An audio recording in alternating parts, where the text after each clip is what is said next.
Hello, I'm television and radio producer-presenter Rob McKnight. With over 30 years media experience, this is Media McKnight. Now, something strange is happening in Brisbane radio, and honestly, you'll need a Bex and a good lie down because things have gone completely troppo in the Sunshine State. To start, top-rating host Ash Bradnam has been axed from the Nova breakfast show he has co-hosted for 21 years. And winning what I was told the other week was my 100th survey with this show. I was consistently told throughout the year that I'd be continuing, but 45 minutes after that milestone win, management told me that, it's over. I don't know who's replacing me, but I know what they're inheriting, and that is a dominant number one breakfast show. And I wish them well in maintaining that. That audio thanks to Mr. Brisbane. And speaking of Mr. Brisbane, he reports that Nick Ducko Alan Ducat from Hit Newcastle will be stepping into the role. Now, the Courier Mail has echoed the same rumour without attribution to Mr. Brisbane's Brett de Brits, who appears to have been the first to report it. And there's another twist at Nova. It looks like Nikki Osborne is set to leave the breakfast show to be replaced by the person she replaced, Susie O'Neill. Osborne's departure appears to be driven by logistics more than politics. She lives on the Sunshine Coast and has been doing most shows from her home studio. You know, I've never understood the obsession some executives have with replacing a winning formula. They always think they know better than the audience. Today FM thought they could survive without Carl and Jackie O. They convinced themselves their time was up, and every replacement show has crashed and burned since they left. And Brisbane is now learning the same lesson. When the now axed Robin Bailey returned to 97.3 FM, she replaced Brisbane's number one breakfast show, Bianca, Mike and Bob. Management blindsided the team despite their dominant number one position. Bianca, Mike and Bob had been delivering an 11.2% share to be number one. By comparison, Robin and Kip with Corey Oates delivered the same share in Survey 7 this year, but that put them in fourth place. Ash's twin brother, Luke Bradnam, he's filling in on 4BC Breakfast, well, he made it very clear about his feelings. Before I get out of here, on my brother's radio show on Nova, he's just made an announcement that he is leaving after 21 years of being on Nova. He was dragged into a meeting with the Nova execs about 7 weeks ago, after he had yet again won the ratings in breakfast and told that he won't be returning for 2026 as they want to go in a different direction. The radio ratings came out again on Tuesday or Wednesday this week. He'd increased his lead. Well, I want to wish the Nova execs all the very best in going in a different direction. Why you'd want to go in a different direction when your number one is beyond me, but good luck. I hope you achieve it. Yeah, it's hard to disagree. Luke then went on to proclaim what a great radio station 4BC is, though there are many former presenters who may not feel quite as charitable. Bill McDonald was the station's highest rating performer and was sacked for his efforts. The station has been through more presenter changes than hot dinners, desperately trying to work out what resonates in Brisbane. One person not being considered for future roles is Olympia Kwiatkowski. She was dumped from her top-rating weekend breakfast show and replaced by Paul Burt, whose show has been, frankly, a disaster in the ratings. Management has apparently told Kwiatkowski that there is no place for her on air. In a post on Brett de Brit's Facebook page announcing Carla Bignaska as the new 4BC Afternoons host, a punter asked why Olympia hadn't been given the gig. Her response was damning. I did express to management several weeks ago I would like to fill in over the summer, etc. I was told that I'm not a household name like other presenters that had been rostered to fill in. And I was subsequently told, why would we put you on when there are male presenters who have had 20 years broadcasting experience? Well, that's certainly one way to inspire the troops, isn't it?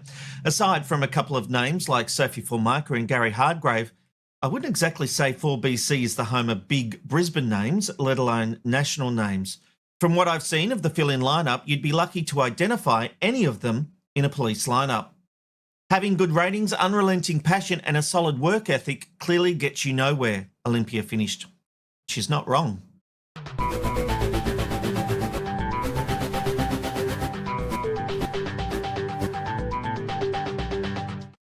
What a month it's been for now former ARN content director Lauren Joyce. Just weeks ago, she was sitting beside CEO Michael Stevenson announcing sweeping lineup changes across KISS and Gold. Now she's out of a job, a role many believe she was never truly qualified for. Several of the announcements made at the ARN upfronts were, by multiple accounts, last-minute decisions, including the axing of the Brisbane and Adelaide breakfast shows. Joyce then found herself under intense pressure during media interviews while she was trying to defend ARN strategy. During a tense appearance on the Game Changers podcast, host Craig Bruce, he took her head on. My concern as a programmer would be ratings. So Robin Bailey walks out the door, you're going to lose 4 share points at the start of next year because Craig Lowe has zero brand recognition in Brisbane and there's no audience that will pick up that slack. So Robin's audience is going to go to either Nova or B105, one or the other. And the similar thing will happen in Adelaide as well with Mix 102.3. Their audience has always been older. Those older females have nowhere to go. So it's either Jodie, Oddie or Triple M in Adelaide. So you're going to lose some share points along the way. Are you prepared for that? I mean, is that, well, obviously you're prepared for whatever might come your way. But I'm worried that it's not about representation. It's about ratings. I mean, at the end of the day, you've put a not young, guy in his early 40s who no one knows into Brisbane breakfast, and you're targeting women in their 30s and 40s, whatever age. And in Adelaide, you've put 2 young lads still in their 20s on a station that has had a 25-year heritage of being a 40 to 54-year-old female station. You're going to get smashed in the first 12 months, no question. Yeah, so Craig, I mean, we're not hiding behind the fact that we drew a line in the sand yesterday and that this is a real shift for ARN. We are leaning in on the fact that KISS is a younger brand and that we are networking across the days. That's not any secret, and it's something that we're actually quite proud of. It means that our whole business knows what direction we're going in and they can line up behind it. In terms of your comments about Brisbane, what we're planning to offer is a point of difference. According to the Daily Mail, that line sparked alarm internally. We live and die by GfK surveys. How can they say that? Shows are cancelled over ratings. People lose their jobs over ratings, a source told the outlet. As Mumbrella put it, Joyce was one of Australia's most senior and inexperienced radio programmers.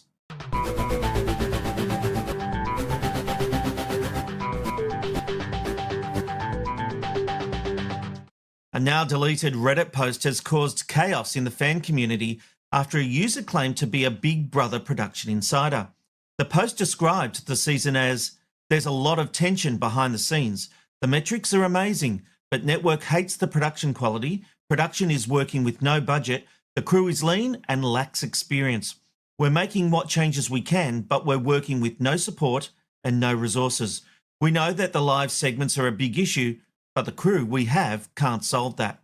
A certain person in charge of editorial direction is ramming the Love Island format down your throats because that's their personal taste and experience.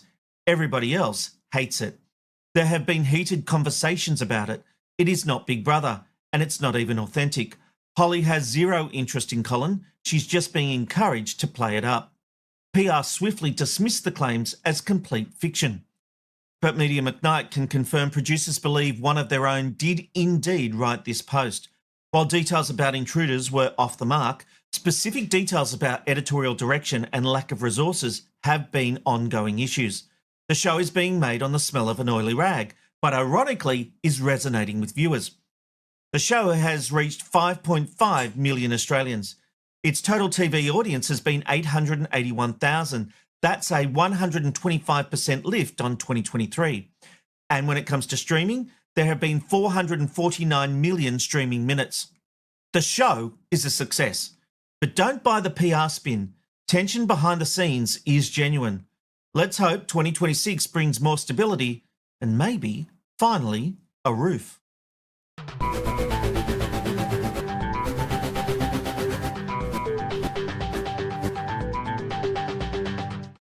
Channel 7 has laid claim to the ratings crown for 2025, but so has Channel 9. Yep, it's complicated, but let's break it down. Nine's end-of-year press release began like this. The Nine network has dominated the metro market in 2025 year-to-date, securing the #1 position across all key demographics and total people.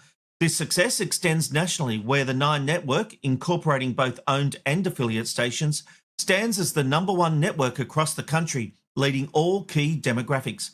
Seven countered by saying the Seven network is Australia's most watched television network for the 2025 ratings survey year, with 7 Plus cementing its position as the fastest growing BVOD platform.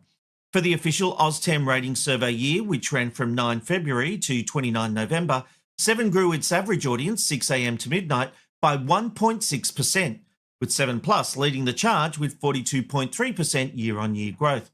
7 was the most watched network in 24 of the 40-week rating survey weeks, excluding the 2-week Easter period, and was number one nationally in total TV, with a 41.6% commercial share in all people between 6 a.m. and midnight, and a 40.6% share from 6 p.m. to midnight.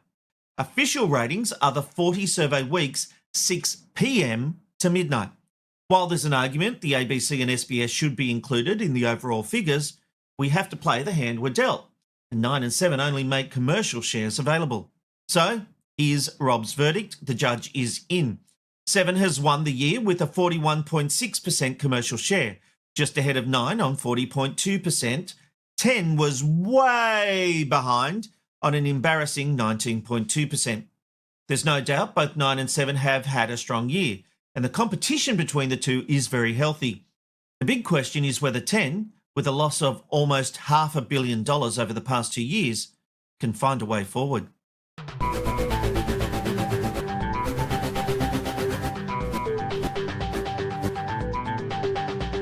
Well, that brings us to the end of this edition of Media McKnight. Thanks for your company. We'll be back next Tuesday at 9 p.m. Australian Eastern Standard Time at youtube.com/@McKnight Tonight.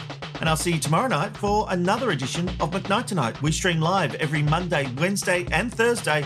It's a different take on the news of the day. I'm Rob McKnight. I hope to see you then. Cheers.